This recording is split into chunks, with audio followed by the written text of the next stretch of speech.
Hello and welcome everyone once again to UPSC expertise. तो friends, ये हमारी Indian polity and constitution की lecture series होने वाली है। इसमें बेसिकली लक्ष्मीकांत पढ़ने के लिए एक प्रॉपर सोर्स की जो नोट्स होते हैं ना, जैसे देखिए ये नोट्स है, इसकी बहुत ज़्यादा कमी रहती है दोस्तों। लक्ष्मीकांत इतनी मोटी किताब है, 600 700 600 एंड 700 पेजेस की बुक है, तो एक नोट्स उसका ज़रूरी होता है। एंड जब तक आप लक्ष्मीकांत नहीं पढ़ोगे ना, तब तक आप पॉलिटी का प्रीलिम्स पॉइंट ऑफ व्यू से अगर देखा जाए तो 15 क्वेश्चन अराउंड डायरेक्टली और इनडायरेक्टली इंडियन पॉलिटी से आते हैं, फेल कर जाओगे वहाँ पे आप। और लक्ष्मीकांत के एंड ऑफ द डे आपको नोट्स बनाने पड़ेंगे friends.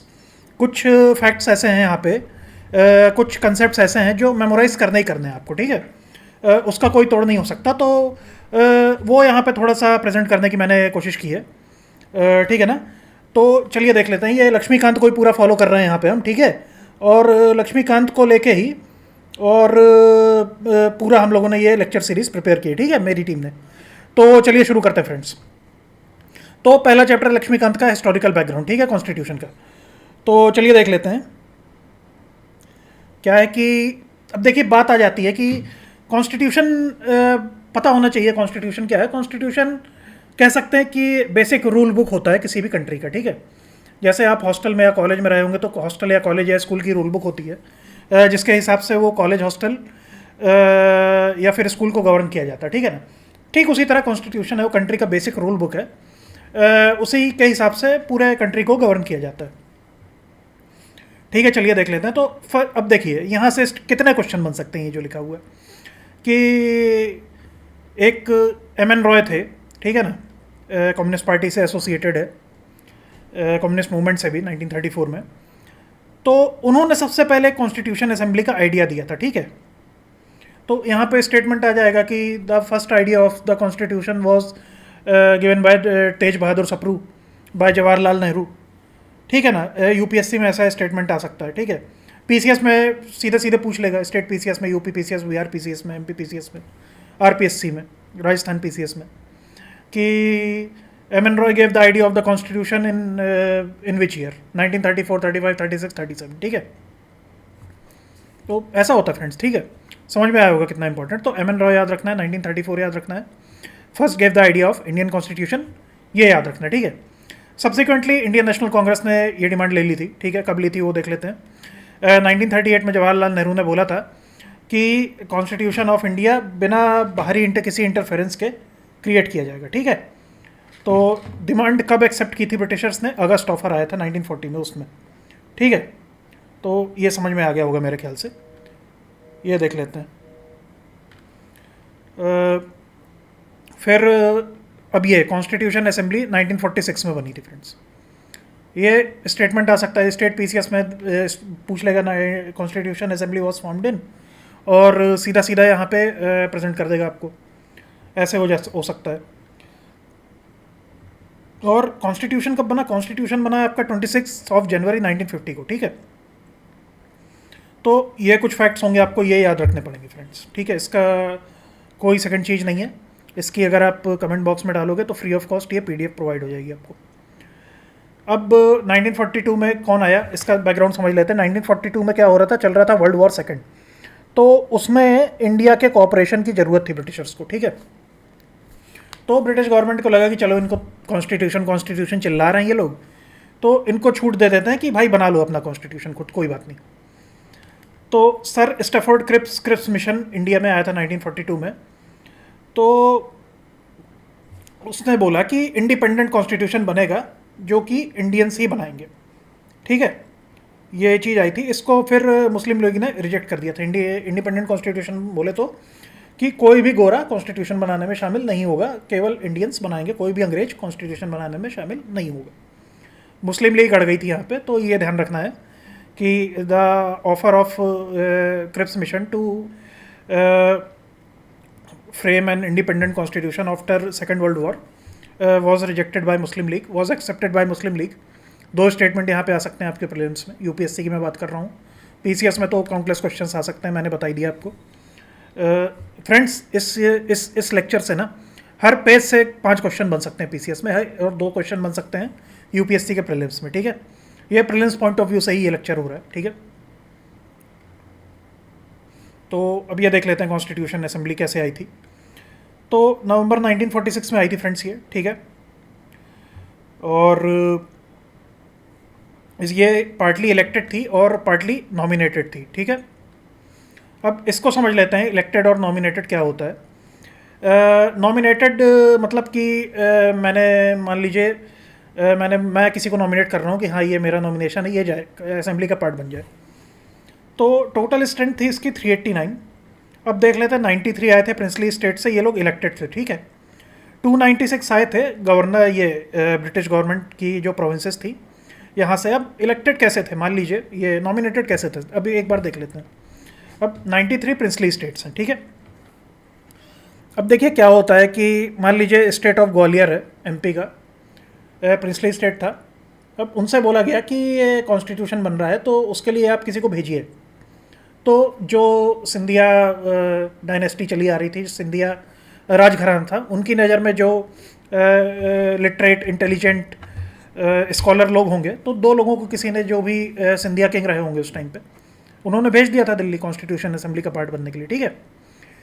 Same thing happened with let us से कि जोधपुर का स्टेट है राजस्थान का, वहाँ से भी दो लोग ही आए थे मेरे ख्याल से। तो जोधपुर के राजा, ऐसे कर करके जितने राजा बचे हुए थे जो प्रिंसली स्टेट्स थे, उन्होंने दो दो तीन तीन डिपेंडिंग ऑन कितने लोग उनको अलाउ थे भेजना, उतने लोगों को भेजा कॉन्स्टिट्यूशन असेंबली का पार्ट बनने के लिए, ठीक है। और यहाँ से इलेक्शन के थ्रू आया था, ठीक है, इनडायरेक्ट इलेक्शन से। अब जैसा यूनाइटेड प्रोविंस था, आज का जो उत्तर प्रदेश है, उस टाइम पे यूनाइटेड प्रोविंस था, उत्तराखंड वगैरह सब उसी का पार्ट हुआ करता था, है ना। बंगाल था, सिमिलरली बंगाल प्रोविंस था, मद्रास प्रोविंस था, बहुत बड़ा हुआ करता था, तमिलनाडु एंड एडजॉइनिंग एरिया। तो वहाँ पे जो उस प्रोविंस की गवर्नमेंट थी, उन लोगों के बीच में इलेक्शन हुए और उन लोगों ने किसी को भेजा, ठीक है। तो अभी आप ऐसा समझ लीजिए, इसके डिटेल में जाने की ज़रूरत नहीं थी, ये नहीं है कैसे इलेक्शन हुए उनके, ठीक है। तो समझ गए होंगे आप नॉमिनेटेड और इलेक्टेड का मतलब। अब सीट एलोकेशन कैसे हुआ था, पॉपुलेशन के रिस्पेक्ट में हुआ था। एक सीट मिली थी, मान लीजिए 10 million, 1 million, 1 million is equal to 10 lakh, ठीक है। 10 million is equal to 100 lakh is equal to 1 crore, ठीक है। मान लीजिए 10 मिलियन किसी की पॉपुलेशन है, 1 करोड़ मान लीजिए बंगाल प्रोविंस की उस समय पॉपुलेशन थी, तो 10 लोग बंगाल प्रोविंस से, 10 people from the Bengal province will come to be a member of constitution assembly, ठीक है। अब इसके लिए ब्रिटिश प्रोविंस को डिवाइड किया गया था मुस्लिम, सिख्स और जनरल कैटेगरी में, ठीक है। यहाँ पे भी कुछ रिप्रेजेंटेशन था, इसलिए रिजर्वेशन था कि इतने लोग मुस्लिम कम्युनिटी से आएंगे, इतने लोग सिख कम्युनिटी से आएंगे, ठीक है। तो कुछ इस तरह से था। 200 सीट्स इंडियन नेशनल कांग्रेस के जो रिप्रेजेंटेटिव थे उन लोगों ने जीती थी, और 73 सीट्स मुस्लिम लीग के जो रिप्रेजेंटेटिव थे उन्होंने जीती थी, ठीक है। तो ये आपको याद रखने की यहाँ पे ज़रूरत है, ठीक है। ये डेटा सीधा सीधा आएगा, इसमें लिए कुछ कर नहीं सकते। बाद में मुस्लिम लीग बैकआउट कर गई थी, ठीक है, 1946 के बाद, पर शुरू में मुस्लिम लीग ने पार्टिसिपेट किया था, ठीक है। अब ऑब्जेक्टिव रेजोल्यूशन आया, कब आया, 13 दिसंबर 1946 को। किसने मूव किया, जवाहरलाल नेहरू ने, ठीक है। अब ऑब्जेक्टिव रेजोल्यूशन क्या है, तो इसमें बेसिकली ये बताया गया था कि ये कॉन्स्टिट्यूशन असेंबली क्या करने वाली है, ठीक है, कि लोगों से पावर ले करके और एक कॉन्स्टिट्यूशन ड्राफ्ट किया जाना है इस कंट्री का, ठीक है। वही लिखा है, it laid down fundamentals and philosophy of the constitution. अब ये देखिए बहुत इंपॉर्टेंट है, proclaimed India as independent sovereign and republic, ठीक है। सोशलिस्ट और सेकुलर वर्ड ओरिजिनल कॉन्स्टिट्यूशन में नहीं था, I repeat, socialist and secular word original constitution में नहीं था। ये 42nd अमेंडमेंट एक्ट उसमें ऐड किए गए हैं, ठीक है। 47th अमेंडमेंट एक्ट, 42वां संविधान संशोधन 1974 में हुआ, 1974 में हुआ, उसमें सोशलिस्ट और सेकुलर वर्ड्स ऐड किए गए हैं कॉन्स्टिट्यूशन में, ठीक है। यह लिख दिया कि पूरा पावर अथॉरिटी कहाँ से आ रही है, मतलब बेसिकली एक सॉवरेन डेमोक्रेटिक रिपब्लिक अपॉइंट किया गया। इसका मतलब क्या होता है, सॉवरेन डेमोक्रेटिक रिपब्लिक का मतलब कि हेड ऑफ द स्टेट जो होगा वो फिक्स नहीं रहेगा, मतलब एक ही परिवार का राजवंश नहीं चलेगा। मान लीजिए कोई एक्स नाम का इंसान अगर राजा है तो उसका बेटा राजा नहीं बनेगा, ठीक है। आज Draupadi Murmu head of the state है, प्रेसिडेंट होता है हमारा हेड ऑफ द स्टेट, बहुत से लोगों को पता नहीं होगा, आप लोगों को। तो कल कोई और बनेगा, एक बार प्रणब मुखर्जी थे, एक बार प्रतिभा पाटिल थी, ठीक है, एक बार कोई और बना, अब कोई और बनेगा, ठीक है। एक बार अब्दुल कलाम जी थे, तो ऐसे अलग अलग लोग बनेंगे head of the state. Basically democracy का मतलब यही होता है, ठीक है। Sovereign Republic, adequate safeguards should be provided for minorities backward tribes, ठीक है। तो ये सब मोटा मोटी देख सकते हैं ऑब्जेक्टिव रेजोल्यूशन का पार्ट है, जो कि आज के अपने कॉन्स्टिट्यूशन का जो प्रियम्बल है उसी इसी ऑब्जेक्टिव रेजोल्यूशन को मॉडिफाई करके उसको बनाया गया है, ठीक है। अब ये ऑब्जेक्टिव रेजोल्यूशन कब अडॉप्ट हुआ, तो बहुत इंपॉर्टेंट है, फिर से स्टेट पीसीएस में आ सकता है ये क्वेश्चन। लक्ष्मीकांत से ही आते हैं सारे क्वेश्चन, ये बात आप ध्यान मान के चल लीजिए, बिना लक्ष्मीकांत पढ़े आज के डेट पे कुछ होने नहीं वाला है, ठीक है। तो 22 जनवरी 1947 को ये अडॉप्ट किया गया था, ठीक है ना। ये ऑब्जेक्टिव रेजोल्यूशन अडॉप्ट किया गया था और इसी से फिर प्रियम्बल बना है देर से, ठीक है। अब कॉन्स्टिट्यूशन, ये डेट बहुत इंपॉर्टेंट है, 9 दिसंबर 1946 और 26 नवंबर 1949। फर्स्ट मीटिंग कब हुई कॉन्स्टिट्यूशन असेंबली की, 9 दिसंबर 1946, ठीक है। और कॉन्स्टिट्यूशन कब बन के तैयार हुआ, 26 नवंबर 1949, ठीक है।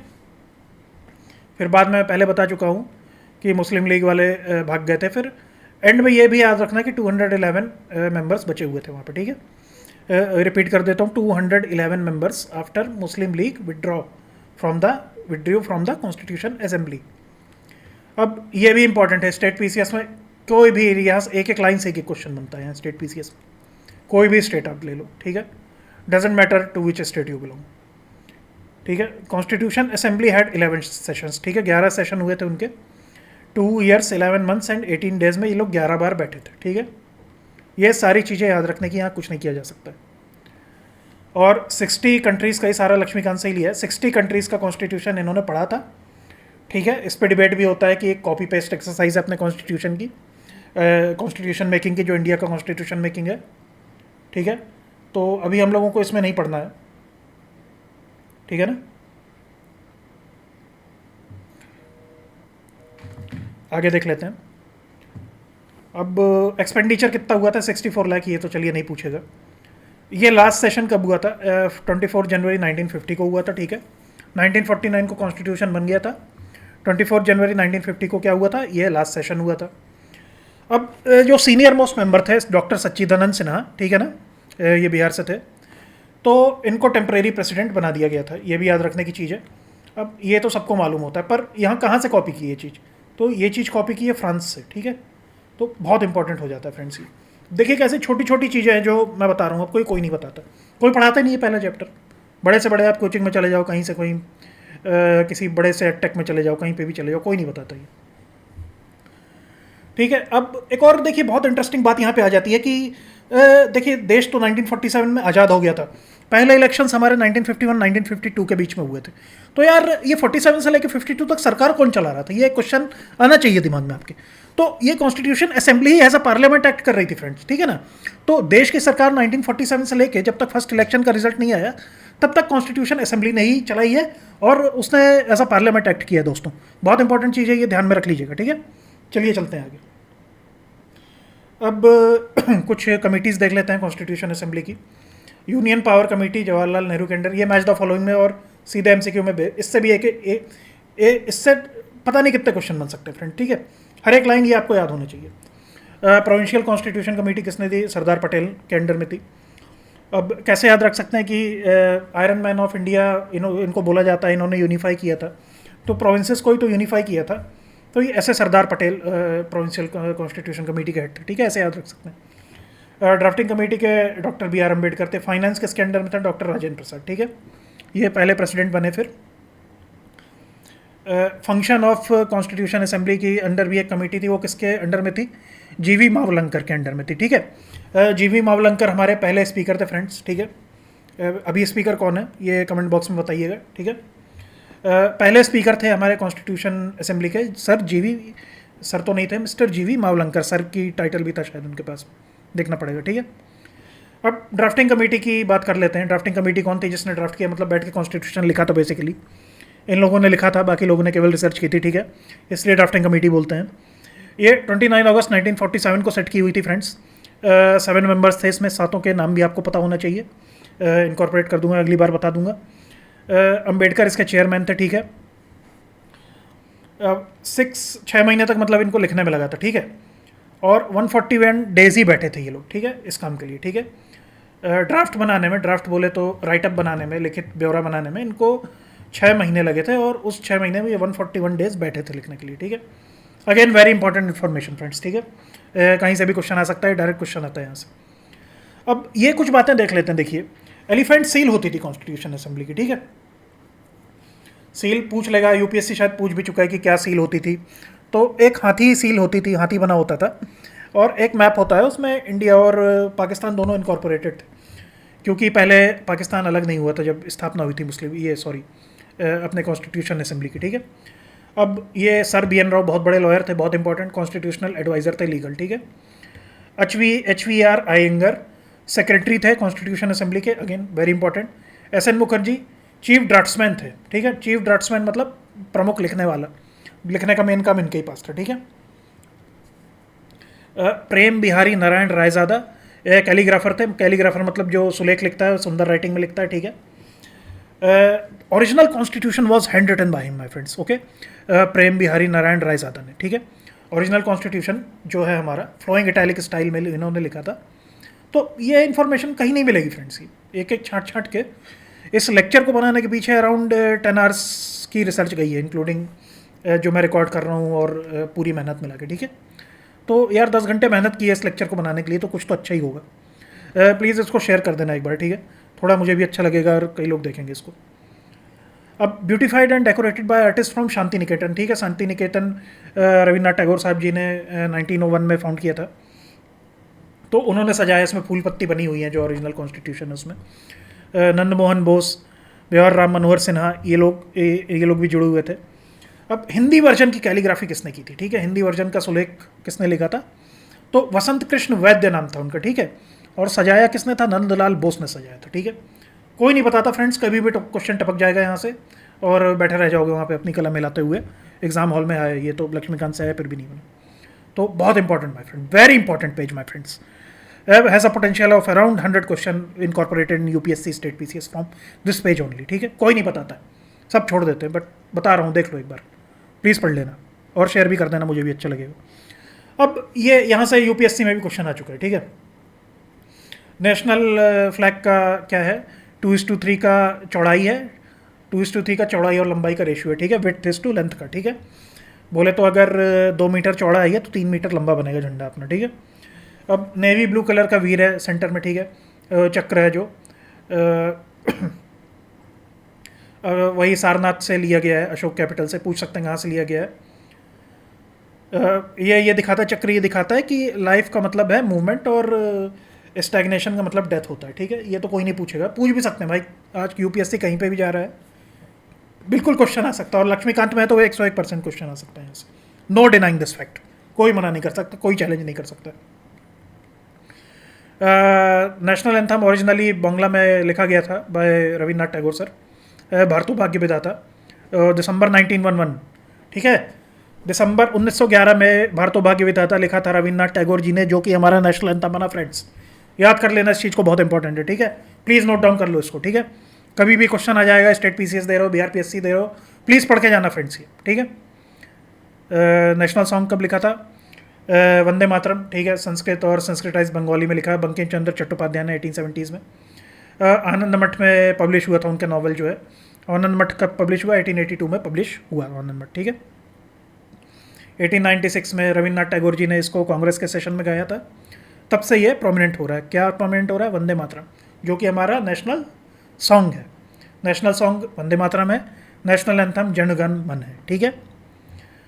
First 2 verses of the poem were adopted as the national song of India in October 1937 by the Indian National Congress, ठीक है। अब ये कुछ और फैक्ट्स हैं, ये लास्ट पेज पे आ चुके हैं हम लोग। ये काम भी करती थी constitution assembly. India's membership of Commonwealth May 1949 को रेटिफाई हुई, वेरी इंपॉर्टेंट। नेशनल फ्लैग कब अडॉप्ट हुआ, 22 जुलाई 1947 को अडॉप्ट हुआ, again very important. Match the following में सारी डेट पटक देगा, कई बार पटक चुका है यूपीपीसीएस, आगे भी पटक देगा फ्रेंड्स, आग लगा दो फ्रेंड्स, पढ़ के जाओ, बहुत फ़ायदा होने वाला है इस लेक्चर से। नेशनल एंथम कब अडॉप्ट हुआ, 24 जनवरी 1950 को अडॉप्ट हुआ, है ना। नेशनल सॉन्ग कब हुआ, 24 जनवरी 1950 को, 24 जनवरी 1950 को अडॉप्ट हुआ, बहुत इंपॉर्टेंट है फ्रेंड्स। देखो नेशनल फ्लैग तो पहले अडॉप्ट हो जाएगा ना, फ्लैग तो दिखाना है, तो ये 1947 में अडॉप्ट हो चुका था, तो ऐसे 22 जुलाई ये डेट इंपॉर्टेंट है। उसके बाद जो अभी अडॉप्ट हुआ है ये आपका, ये 24 जनवरी 1950 को अडॉप्ट हुआ, जब देश बढ़िया से बन चुका है नेशनल एंथम और नेशनल सॉन्ग, तो इसको ऐसे याद किया जा सकता है। और उसी दिन हमारे राष्ट्रपति पहले डॉक्टर राजेंद्र प्रसाद बन गए थे 24 जनवरी 1950 को फर्स्ट प्रेसिडेंट ऑफ इंडिया। ठीक है, तो ये था पहला लेक्चर फ्रेंड्स, होप पसंद आया होगा आपको। कुछ और फैक्ट्स रह गए हैं, लक्ष्मीकांत सहित दिखा देता हूँ आपको। तो इंटरिम गवर्नमेंट जो मैंने बताया था, जिसने देश का शासन चलाया है 1951 तक, पहला जनरल इलेक्शन होने तक, तो उसमें किसको क्या पोर्टफोलियो मिला था, हम बोले तो किसको क्या मंत्रालय मिला था, ये भी बहुत इंपॉर्टेंट हो जाता है। यूपीपीसीएस लगभग हर साल पूछता है इसको, मैच द फॉलोइंग में। यूपीएससी कभी भी पूछ सकता है, बिहार पीएससी, राजस्थान पीएससी, जो भी पीएससी आप दे रहे हो, state PSC, again very important. तो जवाहरलाल नेहरू के पास था council external affairs and Commonwealth relation. ठीक है, तो सुना होगा आपने, काफ़ी मीम्स बनते हैं, जवाहरलाल नेहरू रिलेशन बनाने में बहुत आगे थे, अफेयर्स भी, एक्सटर्नल अफेयर्स भी अच्छे चलते थे इनको, है ना। मैं किसी का कुछ नहीं कह रहा, केवल आपको याद कराने के लिए बोल रहा हूँ। ठीक है, कल को कोई आ जाए मारने पीटने मुझे। तो वाइस प्रेसिडेंट थे। ठीक है, सरदार वल्लभ भाई पटेल, उनको घर वही देख रहे थे तगड़े से। ठीक है ना, तो होम मंत्रालय, होम डिपार्टमेंट उनके पास था, गृह मंत्रालय, इंफॉर्मेशन एंड ब्रॉडकास्टिंग भी सरदार वल्लभ भाई पटेल के पास था। अब डॉक्टर राजेंद्र प्रसाद में क्या मिलता है, खाना मिलता है ना। खाना कैसे आता है, खेती से आता है। ठीक है, तो प्रसाद खाना खेती, ये डॉक्टर राजेंद्र। अब जॉन मठाई, ठीक है, जॉन मठाई बोल दो, इंडस्ट्रीज एंड सप्लाईज। ठीक है, इनको कह लो जॉन मिठाई की इंडस्ट्री और सप्लाई, मिठाई की सप्लाई। ठीक है, ऐसे याद हो सकता है। अब जगजीवन राम लेबर, ये तो नाम सही लेबर टाइप का नाम लग रहा है। ठीक है ना, राम खिलावन, ऐसे ही लेबर के नाम होते हैं, तो जगजीवन राम लेबर। अब बलदेव सिंह, ठीक है, नाम सही लग रहा है कि बहुत ताकत है, बलदेव सिंह है। ठीक है, तो डिफेंस इसके पास था। CH भाभा, इनके पास था वर्क्स, माइंस एंड पावर। ठीक है, लियाकत अली खान, ठीक है, लियाकत अली खान बेसिकली मुस्लिम लीग के सदस्य थे ये, और इन्होंने जानबूझ के फाइनेंस डिपार्टमेंट लिया था ताकि ये कॉन्स्टिट्यूशन असेंबली का काम सही से ना होने दे, क्योंकि अल्टीमेटली हर चीज़ के लिए पैसा लगता है। ठीक है, फिर अब्दुल रब निस्तार थे, इनके पास था पोस्ट एंड एयर। ठीक है, तो इसको कैसे याद कर सकते हैं कि डाक का निस्तार। ठीक है, अब्दुल रब निस्तार, डाक का निस्तार, पोस्ट एंड एयर। ठीक है, असफ अली साहब थे, इनके पास ट्रांसपोर्ट एंड रेलवेज था। ठीक है, ये याद रखना पड़ेगा। राजगोपालाचारी थे, राजगोपालाचारी नाम सही लग रहा है, बहुत पढ़ते होंगे। ठीक है, पढ़े लिखे ही लग रहे हैं, तो आर्टिस्ट है राजगोपालाचारी, एजुकेशन है। ठीक है, आई चुंड्रीगार, ठीक है, आई चुंड्रीगार, इनके पास क्या था, कॉमर्स, तो C for Chundrigar, C for commerce. ठीक है, गजनाफर अली खान के पास हेल्थ था। ठीक है, गज मतलब हाथी होता है हिंदी में, जिनको नहीं पता गज क्या होता है, हेल्दी होता है। ठीक है, ऐसे याद रख सकते हैं। गजनाफर अली खान के पास में हेल्थ था। जोगिंदर नाथ मंडल के पास क्या था, उनके पास में लॉ था। ठीक है, मंडल कमीशन बैठा है आगे, मंडल से मतलब बहुत कुछ लॉ में। ठीक है, तो ये याद कर लिया। PCS पॉइंट ऑफ व्यू से again endless number of questions, every year 1 question is expected from this particular pick. So this was it my friends, video काफ़ी लंबा हो गया, होप आपको अच्छा लगा होगा तो प्लीज़ लाइक शेयर सब्सक्राइब कर देना। अच्छा लगता है यार, थोड़ा मोटिवेशन चाहिए वीडियोज़ बनाने के लिए। ठीक है, thank you very much friends.